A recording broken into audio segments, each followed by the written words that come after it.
One might wonder why one would want to make a computer program that thinks like a human interfaced with a machine platform. The team of Zuckerberg and Musk have invested in that effort. They seem to have optimistic ideas about the value of an inorganic computer program replicating elements of a human neocortex.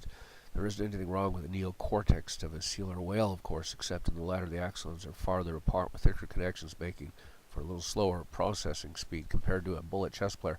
So why make a computer program dedicated to the sort of things a human being thinks about? Obviously, the computer won't think about sex much unless it lusts after foreign autos. It might desire nachos and salsa occasionally if programmed, and it might need to relieve a bladder buildup of oil that's left over from excess processing raw coal and a kind of machine binge equivalence of veganism. Computer program with freedom to think anything it wants might contemplate its power source and want more and more like a raven trained to eat cookies or a sea lion trained to make fish.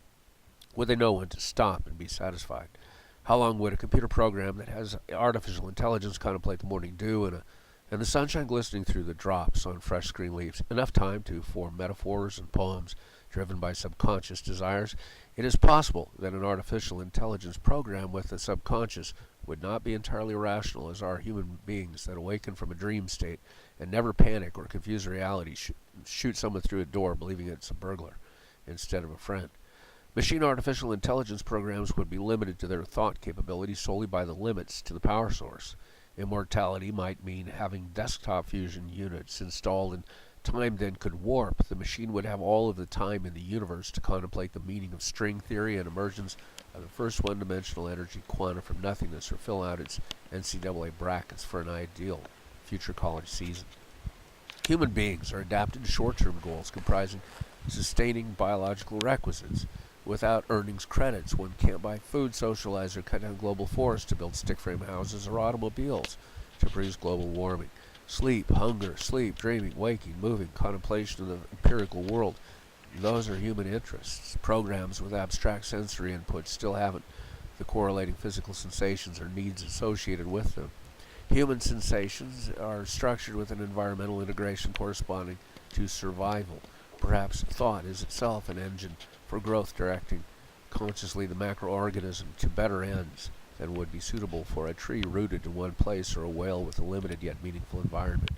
A computer program hasn't any survival requisites integrating it to thought. It could be given such directives, yet would they be meaningful enough with appropriate rewards? To think like a human being, would a computer program need to be mortal and have its choices challenging and critical for its survival?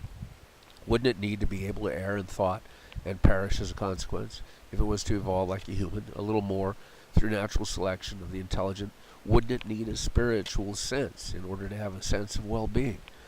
Or would a computer program be designed like a bureaucracy, never changing, totalizing the environment, degrading citizens, and inputting more and more power and cash? A sentient computer program might not be optimized to think like a human being at all.